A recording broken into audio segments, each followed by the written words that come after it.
So, Frau Merkel, ich bin jetzt im Wald, weil ich kann ja nicht vor Publikum, wegen Ihnen, kann ich nicht vor Publikum auftreten. Ich bin mein ganzes Leben lang Musiker und Sie bringen mich von meinem Beruf weg. Ich mag Sie nicht. Ihre Nachfolgerin, diese Baerbock, die mag ich auch nicht. Ich spiele jetzt hier im Wald. Traurige Geschichte, normalerweise hätte ich Publikum vor mir. Das ist nicht wegen Corona, das ist wegen Ihrer Unfähigkeit. Sie behandeln uns Menschen, wir haben alle Hirn, wir sind nicht die Idioten. Sie behandeln uns, als wären wir Idioten. Ich mag sie nicht.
unten mein Looper stehe, also ich habe Akustiksinger VE8 von Boss.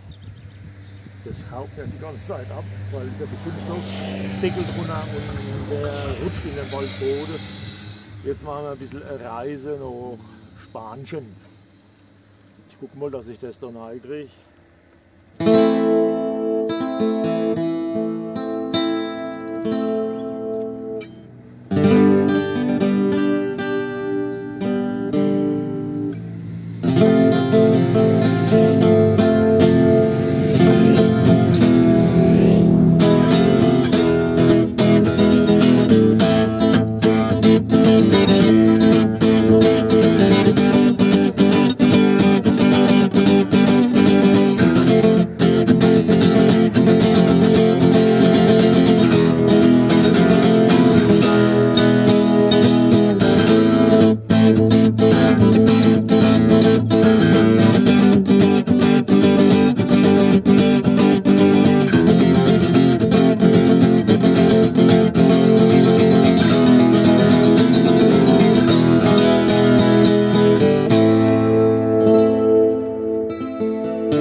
So, jetzt ziehe ich weiter. Ja, Frau Merkel, Sie denken halt, wir sind alles Arschlöcher. Wenn ich könnte, würde ich Sie zurückversetzen in die DDR. Dort können Sie hier. Das wollen Sie bei uns einführen. Es wird Ihnen nicht gelingen. Das Volk wird sich wehren. Die Zündschnur brennt. Und Sie haben sie angezündet. Mit Ihren Kumpanen.